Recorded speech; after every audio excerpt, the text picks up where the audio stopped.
राधे राधे सभी को। आज हम आपको बहुत प्यारी कहानी सुना रहे हैं।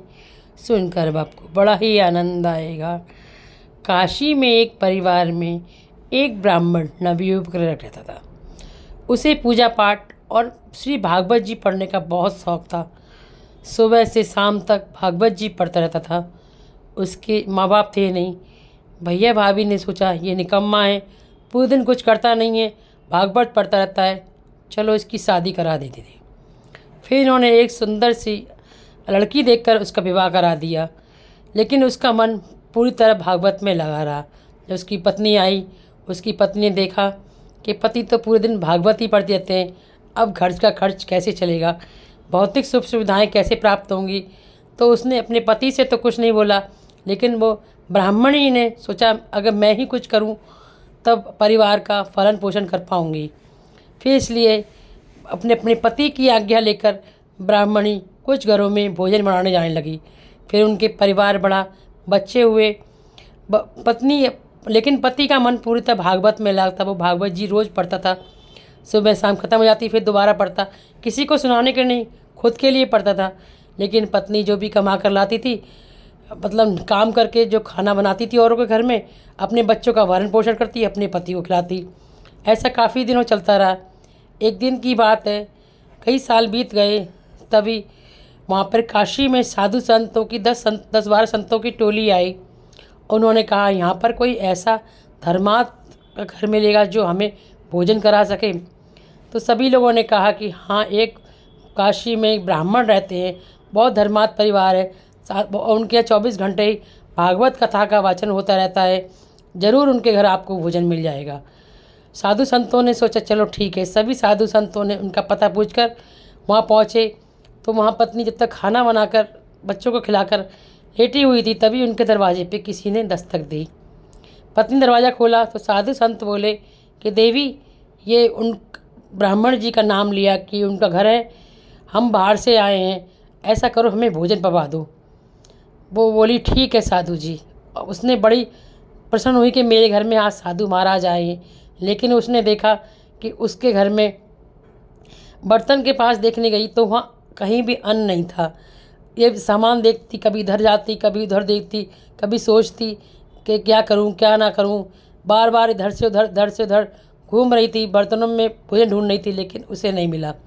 ये देखकर साधु महात्मा समझ गए कि शायद इनके घर होगा नहीं। फिर बोले बेटी, हम तो आते जाते रहते हैं, फिर अगली बार आएंगे, अभी हम चल रहे हैं, हमें प्रयागराज जाना है, हमें देर हो गई है, हम अयोध्या जी से आए हैं। और ऐसा है, हमने सुना था कि तुम्हारे पति देव बहुत अच्छी भागवत का वाचन करते हैं, तो हमने सोचा तुम्हारे परिवार के दर्शन कर लिए जाए, इसलिए हम आए।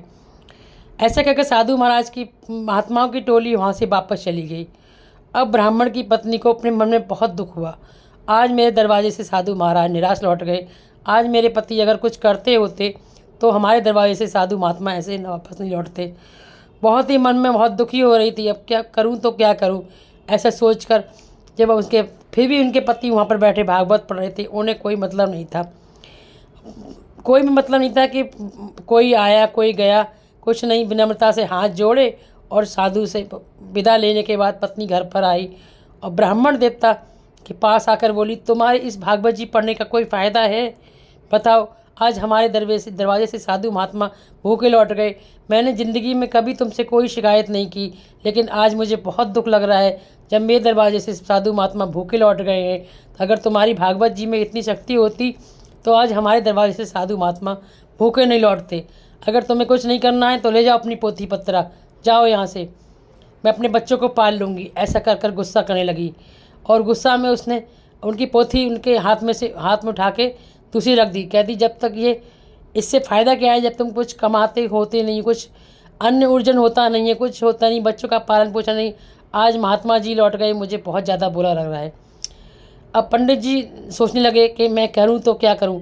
उन्हें भागवत जी से बहुत लगाव था, क्योंकि वो जब भागवत जी पढ़ते थे तो उन्हें भागवत जी में साक्षात श्री कृष्ण और श्यामा जी के दर्शन होते थे। लेकिन उन्हें मालूम था उनकी पत्नी तो केवल एक पुस्तक मात्र समझकर या ग्रंथ समझकर उसको देख रही थी। उन्होंने जब पत्नी ने बहुत ज़्यादा डांटा तो वह घर से दूर चले गए और जाकर काशी के घाट पर बैठ गए।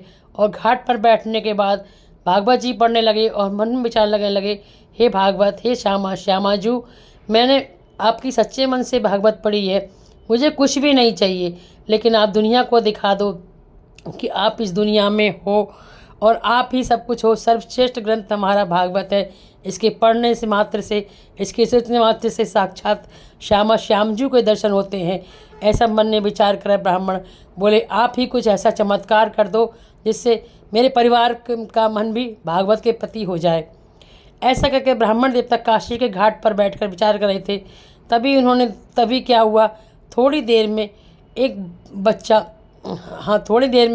एक छोटा सा बच्चा, पीले कपड़े पहने हुए, बड़े बड़े नैन, उसके हाथों में एक टोकरी लिए और ब्राह्मण के दरवाजे पर दस्तक दी। दस्तक देते ही दरवाज़ा खटखटाया। ब्राह्मण की पत्नी ने दरवाज़ा खोला तो देखा एक छोटा सा बच्चा खड़ा था, पीले पीताम्बर, हाथों में बाजूबंद, गले में हार, एक कान में कुंडल पहने हुए। दरवाज़ा खोला तो उसने पूछा, तुम कौन हो? तो उन्होंने मुंह से कुछ नहीं बोले और गूंगे की तरह इशारा करके दिया और टोरा रख दिया और बोले, लिखने के लिए कुछ लेकर आओ। ब्राह्मण की पत्नी लिखने के लिए एक कागज़ और एक पेन लेकर आई। उस बच्चे ने लिखा कि मैं इस शहर का एक वैश्य हूँ और तुम्हारे पति मेरे लिए रोज़ प्रतिदिन भागवत करते थे, उनके बहुत दिनों के पैसे हो गए, उनका धन हो गया, मैं देने आया हूँ। ऐसा कहकर वो पर्ची हाथ में पकड़ाकर वो टोकरा रखकर वह बालक वहाँ से चला गया।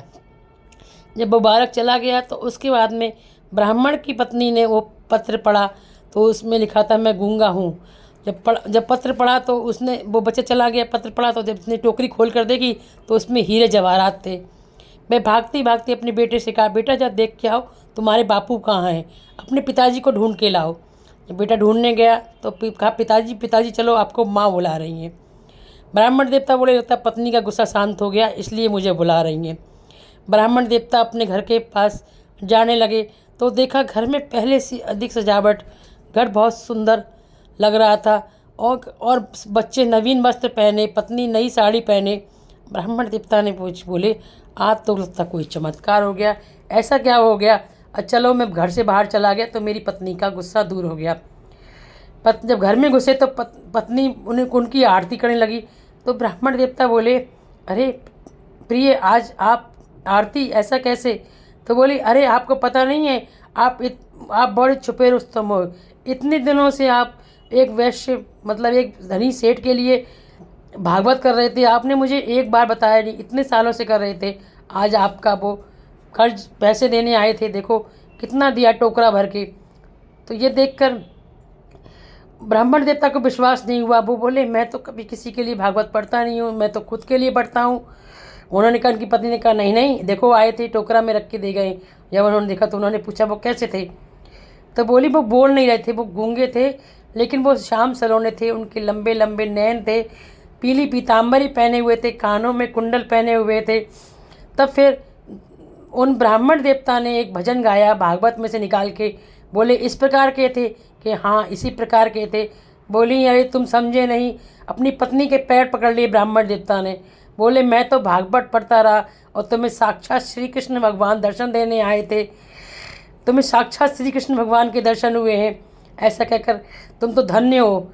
ऐसा बोलकर ब्राह्मण देवता, ब्राह्मण की पत्नी की भी आंखों में आंसू आ गए, ब्राह्मण की भी आंखों में आंसू आ गए और बोले, देखो हमारे घर हमारी मदद करने साक्षात भगवान कृष्ण आए थे। तब दोनों पति पत्नी भागवत का उच्चारण और पूजा पाठ करने लगे। आपको मेरी कहानी कैसी लगी? भागवत मात्र एक ग्रंथ नहीं है, इसमें हमारे श्यामा श्याम जी बसते हैं। सच्चे दिल से, सच्चे मन से हम उसकी पढ़ते हैं, पाठन करते हैं तो हमें साक्षात भगवान के दर्शन होते हैं। आपको मेरी कहानी कैसी लगी?